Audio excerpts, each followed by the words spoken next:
Hello बच्चों, good morning. आप सभी बच्चों का मेरे YouTube channel Mukesh sir online classes में बहुत बहुत सुस्वागतम एंड वेलकम है। बच्चों, आज के इस वीडियो में हम लोग पढ़ेंगे कक्षा 8वीं का सामाजिक एवं राजनीतिक व्यवस्था, जो कि नागरिक विषय है। और आज हम लोग अध्याय 2 भारतीय संविधान के आधारभूत मूल्य भाग 2 लेकर आए हैं। तो जो बच्चे अभी तक सब्सक्राइब नहीं किए हैं, प्लीज़ सब्सक्राइब कर दें। साथ ही इस वीडियो को लाइक एवं शेयर जरूर करेंगे। तो चलिए स्टार्ट करते हैं। भारतीय संविधान के आधारभूत मूल्य। गुड मॉर्निंग बच्चों, कैसे हैं आप लोग? सभी अच्छे हैं? तो चलिए, आप सभी बच्चों को फिर से मेरे YouTube channel Mukesh sir online classes में सभी बच्चों का स्वागत है।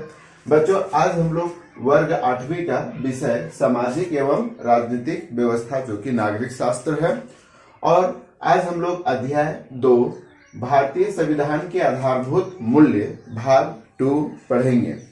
बच्चों, हमने भाग 1 में पढ़ा था कि भारतीय संविधान के कुछ आधारभूत मूल्य है, जिसके अंतर्गत में संप्रभुता, समाजवाद, धार्मिक या पथनिरपेक्ष, लोकतंत्र, गणराज्य के बारे में हम लोगों ने जाना था। आज के इस वीडियो में हम लोग आगे का सब्जेक्ट को हम लोग जानेंगे और कौन कौन से आधारभूत मूल्य है इसके बारे में हम लोग आज समझेंगे। तो अभी आज हम लोग देखेंगे न्याय के बारे में। तो न्याय कहने का मतलब है कि किसी के साथ किसी भी प्रकार का कोई भी अन्याय ना हो, उसके प्रति किसी भी प्रकार का कोई द्वेष, ईर्ष्या, कलह ना हो, उसके लिए न्याय की बात की गई है। हमारे संविधान में सामाजिक, आर्थिक और राजनीतिक न्याय प्रदान करने की बात कही गई है, यानी किसी के प्रति कोई अन्याय ना हो, इसके लिए भारतीय संविधान में ही सामाजिक रूप से आपको न्याय मिलेगा, आर्थिक रूप से और राजनीतिक रूप से प्रदान की जाएगी, जिसकी चर्चा हम लोग क्रमवार करेंगे। तो सबसे पहले हम लोग देखते हैं कि सामाजिक न्याय क्या है। तो सामाजिक का मतलब ही हो जाता है समाज के प्रति न्याय। तो कहने का अर्थ यह है कि नागरिकों के बीच जाति, यानी वह किसी भी जाति का हो, ठीक है, चाहे वो अनुसूचित जाति हो या अनुसूचित जनजाति हो, पिछड़ी जाति हो, अल्पसंख्यक हो या अन्य कोई जातियां हो, या कोई वर्ण है, ठीक है, या लिंग मतलब महिला है, पुरुष है या अन्य जेंडर है, कोई भी धर्म है ना, या कोई जन्म स्थान आदि के आधार पर कोई भेदभाव नहीं किया जा सकता है। यही सामाजिक न्याय है। यानी उसकी जाति क्या है, उसका वर्ण क्या है, उसकी लिंग क्या है, उसका धर्म क्या है, या उसका जन्म स्थान के आधार पर उसके साथ किसी भी प्रकार का कोई भेदभाव नहीं किया जा सकता है। यानी इसका अर्थ यह हो गया कि सरकारी नौकरी के अवसर सभी लोगों को समान रूप से प्राप्त होगी। यह हमारा सामाजिक न्याय के रूप में व्यक्त किया गया है हमारे भारतीय संविधान में। यानी अगर किसी भी प्रकार की कोई सरकारी नौकरी होती है तो उसमें वह किस जाति का है, या वह महिला है कि पुरुष है, या किस धर्म का है, या किस वर्ण का है, या उसका जन्म स्थान कहाँ है, ये इत्यादि के अलावा और अगर कुछ ऐसा भेदभाव अगर आती है तो उन भेदभाव को किए बिना उन्हें सरकारी नौकरी के अवसर पर उनको अवसर प्रदान किए जाएंगे। ठीक है, तो यह हो गया सामाजिक न्याय। अब देखते हैं बच्चों कि आर्थिक न्याय क्या है। तो आर्थिक न्याय का मतलब हो जाए, आर्थिक का मतलब रुपया पैसा होता है। तो रुपये पैसे के मामला में उत्पादन एवं वितरण, उत्पादन मतलब निर्माण करना, वितरण मतलब फैलाना, है ना, के साधनों का न्यायोचित वितरण हो और धन संपदा का केवल कुछ ही हाथों में केंद्रीकरण ना हो। इसका मतलब कि अगर साधनों का न्यायोचित, अगर कहीं पर मान लीजिए कि हमारे झारखंड में कोयला ज्यादा है, तो इसका मतलब ये नहीं है कि उस कोयले का इस्तेमाल झारखंड के ही लोग करेंगे, उस कोयले का इस्तेमाल भारत के सारे लोग करेंगे। उसी तरीके से अगर कोई और जो है उत्पादन किसी राज्य में हो रहा है, किसी संपदा का या खनिज का, तो उस पर उसका एकाधिकार ना होकर उस संपदा पर पूरे लोगों का अधिकार होता है। साधनों का न्यायोचित वितरण हो, यानी सभी साधनों का न्यायोचित वितरण हो, सभी जगह समान रूप से वितरण हो। धन संपदा का केवल कुछ ही हाथों पर, यानी एक आदमी पर ही उसका अधिकार ना हो, है ना। जैसे हम लोग जंगल कहते हैं, नदी कहते हैं, तो इसमें किसी एक आदमी का अधिकार नहीं होता है, उसमें सभी लोगों का पारस्परिक अधिकार होना चाहिए। दूसरा है पुरुषों और स्त्रियों दोनों को समान कार्य के लिए समान वेतन मिलना चाहिए। ये नहीं कि पुरुष है तो उसके लिए ज्यादा वेतन देना है, महिला है तो उसके लिए कम वेतन देना है। आजादी से पहले यही था। जब अंग्रेजों के हाथों हम लोग गुलाम थे तो उस समय पुरुषों को अलग वेतन दिया जाता था और स्त्रियों को अलग वेतन दिया जाता था। उसमें भी अंग्रेज लोग और भारतीय लोग में भी जो है अंतर था। भारतीय लोग है तो उसे कम वेतन मिलता था, निम्न कोटि का पद दिया जाता था, और अगर अंग्रेज है तो उसको ज्यादा वेतन मिलता था, उसको हमेशा उच्च कोटि में ही पद दिया जाता था।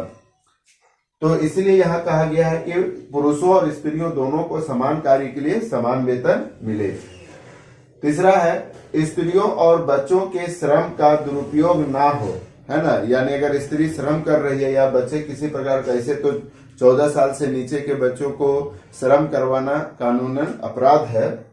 अगर वो करते हैं तो उसका दुरुपयोग ना हो और आर्थिक विपन्नता से विवश होकर नागरिकों को ऐसे रोजगारों में ना जाना पड़े जो उनकी आयु या शक्ति के अनुकूल ना हो। यानी अगर उसके पास किसी भी प्रकार का आर्थिक विपन्नता हो, यानी आर्थिक तंगी है, और उससे विवश होकर उसे ऐसे काम ना कराया जाए जो उनके उम्र से या उसके शक्ति से अनुकूल ना हो।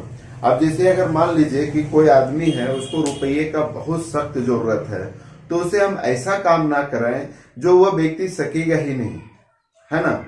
तो ये हमारा आर्थिक न्याय कहलाता है। बालकों को निःशुल्क तथा अनिवार्य शिक्षा की व्यवस्था हो, यह इसी आर्थिक न्याय के अंतर्गत में ही आता है। तो यहाँ जो आप लोग को 6 साल से 14 साल यानी पहली क्लास से 8वीं क्लास तक शिक्षा अनिवार्य हमारे संविधान में कानून के तहत ये जोड़ा गया है कि 6 साल से लेकर 14 साल तक के बच्चों को निःशुल्क और अनिवार्य रूप से शिक्षा ग्रहण करनी है। उसके बाद हम लोग देखते हैं राजनीतिक न्याय। राज्य के अंतर्गत समस्त नागरिकों को समान रूप से नागरिक और राजनीतिक अधिकार प्राप्त हो, यानी सभी को राजनीतिक अधिकार, इसी के आधार पर मताधिकार हो गया। तो मताधिकार जो है, जैसे ही आप 18 साल पार कर जाते हैं तो आप एक राज्य के लिए, देश के लिए आप एक नागरिक बन जाते हैं और उसमें राजनीतिक गतिविधि में आप भाग ले सकते हैं। उसी के अंतर्गत में आपका एक और है कि अभिजात वर्ग का कोई विशिष्ट स्थान प्राप्त ना हो। अभिजात वर्ग मतलब धनी संपन्न लोग।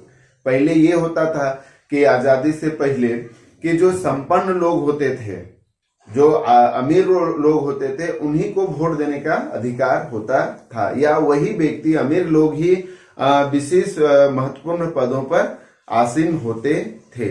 तो सामाजिक न्याय का मतलब, राजनीतिक न्याय का मतलब ही हो गया कि राज्य के लिए अंतर्गत समस्त नागरिकों को समान रूप से नागरिक और राजनीतिक अधिकार प्रदान किए जाए, यानी राजनीतिक कार्यों में उन सभी नागरिकों को सम्मिलित किया जाए, इसमें किसी भी प्रकार का कोई भेदभाव ना किया जाए। तो इस वीडियो को पॉज करके आप इसे अपने कॉपी में नोट्स कर लेंगे। अब हम लोग न्याय के बाद देखेंगे स्वतंत्रता। ठीक है बच्चों, हम लोग लगभग अंग्रेजों के अधीन 200 वर्षों तक गुलाम थे, और जानते हो गुलाम का मतलब ही क्या हो जाता है, यानी आप अपने से कोई भी कार्य नहीं कर सकते हैं। अंग्रेजों ने यहाँ पर बहुत ही शोषण किया और यहाँ पर किसी भी प्रकार की कोई छूट नहीं थी, यानी अगर हमें किसी भी कार्य को करने के लिए अंग्रेजों से परमिशन लेना पड़ता था। लेकिन जब भारत देश 15 अगस्त 1947 को आजाद हुआ तो उसमें हमारे संविधान में एक स्वतंत्रता का जो है यह जोड़ा गया। प्रस्तावना में जब हम लोग प्रस्तावना पढ़ रहे थे तो उसमें ही यह बात थी कि विचार, अभिव्यक्ति, विश्वास, धर्म और उपासना की स्वतंत्रता की बात कही गई है। अगर आपको प्रस्तावना भूल गए हैं तो आप मेरा वीडियो 1 जो है इसी सब्जेक्ट का वीडियो 1 जो है देखेंगे, तो वहां पर आप प्रस्तावना के बारे में जानकारी आपको मिल जाएगी। तो इसका मतलब ये हो गया कि जब प्रस्तावना में विचार, अभिव्यक्ति, विश्वास, धर्म और उपासना की स्वतंत्रता की बात कही गई है, तो इसका मतलब ये हुआ कि हर व्यक्ति अपने पसंद के धर्म को मानने के लिए स्वतंत्र है। उसे आप मना नहीं कर सकते हैं। उसका अगर वो अब स्वतंत्र है कि वो किसी भी धर्म को मान सकता है या नहीं भी मान सकता है, ठीक है। वह मान भी सकता है और नहीं भी मान सकता है। अगर वो मान रहा है तो उसको आप रोक नहीं सकते हैं, और अगर वो नहीं मान रहा है तो उसे जबरदस्ती आप धर्म का पाठ नहीं पढ़ा सकते हैं।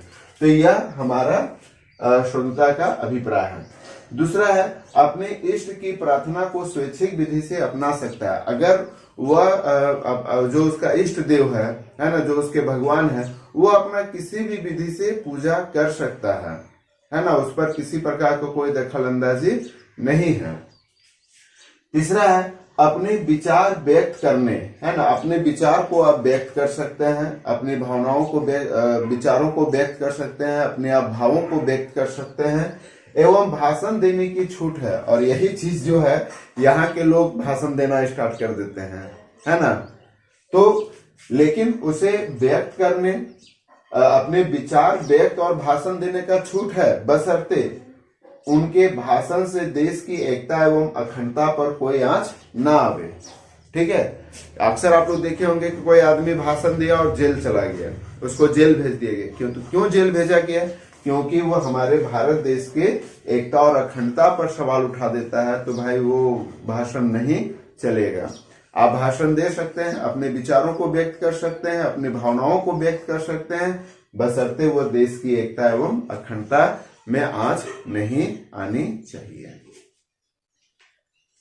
आप इसे वीडियो को रोककर इन बातों को उतार सकते हैं। बच्चों, अब हम लोग यहाँ पर देखेंगे समानता। समानता का मतलब ही रहता है बराबर, ठीक है। तो हम लोग इसका अभिप्राय पढ़ेंगे कि अभिप्राय क्या है, समानता का अर्थ क्या है। तो इसके हम लोग थोड़ा सा टॉपिक में क्रमवार बांट दिए हैं। अपने व्यक्तित्व के समुचित विकास के लिए प्रत्येक नागरिक को समान अवसर उपलब्ध होना चाहिए। व्यक्तित्व के समुचित विकास के लिए, यानी सभी लोगों का समुचित विकास हो, उसके लिए सभी नागरिकों को समान अवसर उपलब्ध होना चाहिए, है ना। सभी नागरिकों को समान अवसर उपलब्ध होना चाहिए। उनको भी अपनी जो उसकी क्षमता है, उसका गुण है, उसे दिखाने का अवसर मिलना चाहिए, ठीक है। तो ये समानता हो गया। ये नहीं कि वो लड़की है या वो लड़का है या ये अमुक जाति का है या अमुक जाति का है, वो नहीं दिखा पाएगा, ऐसा नहीं।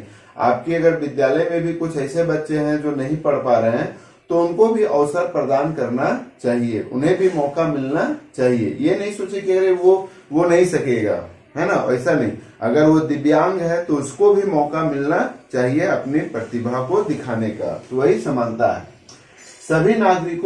सभी नागरिक केवल अपनी क्षमता, गुण और प्रतिभा के अनुसार सभी लोग पर, अब देखिए, सभी नागरिकों को समान अधिकार है कि केवल अपनी क्षमता, चाहे वो परीक्षा हो या किसी भी प्रकार की हो, या उसका गुण और प्रतिभा के अनुसार सभी लोक पद, यानी जितने भी पद हैं, सम्मान और स्थान समान रूप से पाने का हकदार है। यानी उसकी क्या है, क्षमता, गुण और प्रतिभा के अनुसार उसे उस लोक पद में, लोक पद का मतलब हो गया, जैसे अक्सर देखते हैं आईएएस हो गया या आईपीएस हो गया या किसी अन्य पद पर है, तो उन्हें समान अवसर देकर वो अपनी प्रतिभा के आधार पर वो उस स्थान का हक पाने का अधिकार है। समानता में एक और आ जाता है, सार्वजनिक स्थानों में प्रवेश सबके लिए सुलभ हो। अगर सार्वजनिक स्थान है, चाहे वो मंदिर है, मस्जिद है या सार्वजनिक कोई कार्यालय है ना, तो उस पर सभी लोग जाने के लिए सुलभ हो। और समानता के इस सिद्धांत के आधार पर छुआछूत को दंडनीय अपराध घोषित किया गया है। आप छुआछूत नहीं कर सकते हैं, ये नहीं कि वो अमुक जात का है तो उसके साथ बैठना नहीं है, उसके साथ खाना नहीं है, उसके साथ चलना नहीं है, उसके साथ खेलना नहीं है, ये आप नहीं कर सकते हैं। यह समानता के सिद्धांत के आधार पर जो है यह छुआछूत को दंडनीय अपराध घोषित किया गया है। आप वीडियो को पॉज करके इसे आप अपने कॉपी में नोट्स करेंगे। अब बच्चों यहाँ पर आप देखते हैं बंधुता। बंधुता का मतलब हो गया भाईचारा, है ना। बंधुता का मतलब हो गया भाईचारा। चारा का मतलब ये नहीं सोचिएगा खाना पीना, है ना। भाईचारा का मतलब हो गया कि एक दूसरे से भाई की जैसा व्यवहार। जिस तरह से हम लोग अपने भाई को हमेशा अपने साथ रख के चलते हैं, उसके हर इच्छा को हम लोग पूरा करते हैं, तो उसी तरह से बंधुता का भी जिक्र हमारे संविधान में किया गया है।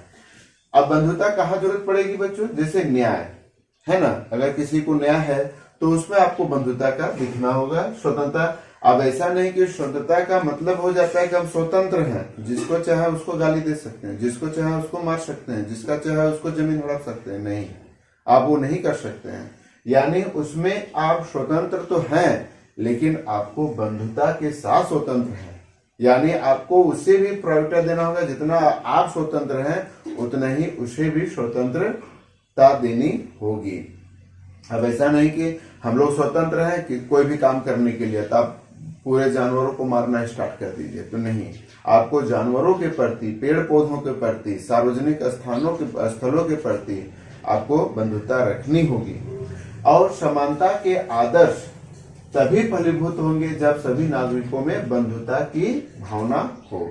यानी न्याय, स्वतंत्रता और समानता तभी आप उसका सही उपयोग कर सकते हैं जब आपके अंदर में बंधुता, भाईचारा की भावना विकसित हो। इसलिए बंधुता आपके अंदर में होनी चाहिए। जैसे आप विद्यालय में हैं तो कोशिश कीजिए, आप तो काम कर रहे हैं, लेकिन कोशिश कीजिए कि आपके जो दोस्त हैं वो भी आपके साथ काम करे, उसे भी आप जो है अपने साथ लेकर उसे प्राथमिकता देते हुए कार्य करेंगे। उसके बाद है सभी नागरिकों को बिना किसी भेदभाव के मूल अधिकारों की चर्चा हम लोग पिछले वीडियो में कर चुके हैं कि जो गारंटी दी गई है और सामाजिक तथा आर्थिक समानता का जो लक्ष्य प्राप्त करने के लिए जो निर्देशित सिद्धांत बनाए गए हैं, उनका उद्देश्य ही जो है वह बंधुता को बढ़ावा देना है। सभी लोगों के बीच में न्याय हो, ये बंधुता का ही जिक्र है।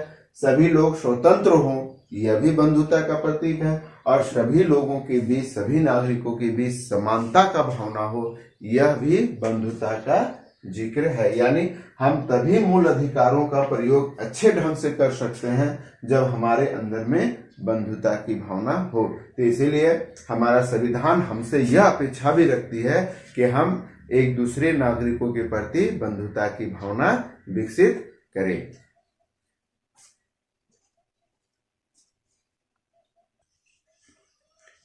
बच्चों अब देखेंगे व्यक्ति की गरिमा, है ना। गरिमा का मतलब ही हो जाता है गौरव से। भारत का इतिहास ही है गौरवमयी, गौरवशाली, गरिमामयी जो है हमारे भारत की विरासत है।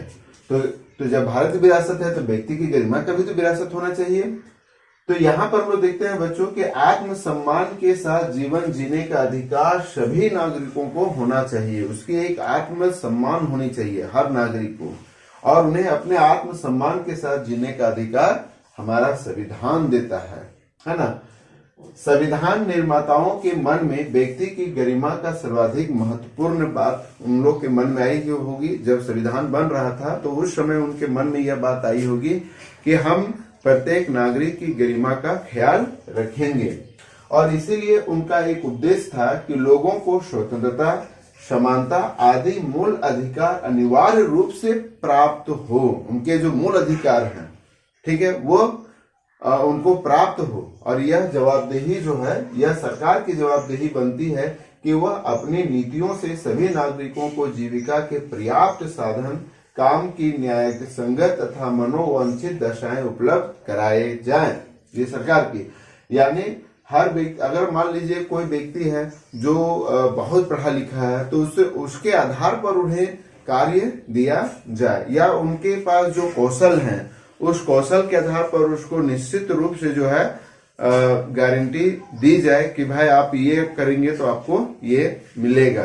तो इसकी जवाबदेही सरकार की है। जैसे नौकरियां जो होती हैं, अक्सर नौकरियां जो होती हैं वो जो व्यक्ति उसके लिए जो व्यक्ति उसके लिए क्षमता रखता है उसे नौकरियां दी जाए। तो काम की न्याय संगत तथा मनोवांछित दशाएं उपलब्ध कराई जाए, है ना। तो ये सरकार की जिम्मेवारी है। आप यहाँ पर देखेंगे अनुच्छेद 17 तथा अनुच्छेद 32 भी व्यक्ति की गरिमा की अभिवृद्धि में सहायक है। तो बच्चों, मेरा एक वीडियो है भारत का संविधान, उसके अंतर्गत में हमने अनुच्छेद का जिक्र किया है, उसे जरूर आप लोग देखेंगे ताकि आपको अनुच्छेद के बारे में, हमारे भारतीय संविधान के बारे में जानकारी मिल जाए। तो आज हम लोग यहीं पर वीडियो को खत्म करते हैं। आशा करते हैं कि आपको हमारे संविधान के आधारभूत मूल्य आप लोग को समझ में आ गई होगी। फिर हम लोग मिलते हैं नेक्स्ट वीडियो में। तब तक के लिए आप अपने आसपास साफ सफाई रखें और मेरे वीडियो को लाइक एवं शेयर तथा सब्सक्राइब जरूर करें। फिर मिलते हैं नए वीडियो के साथ। तब तक के लिए सभी बच्चों को बहुत बहुत धन्यवाद।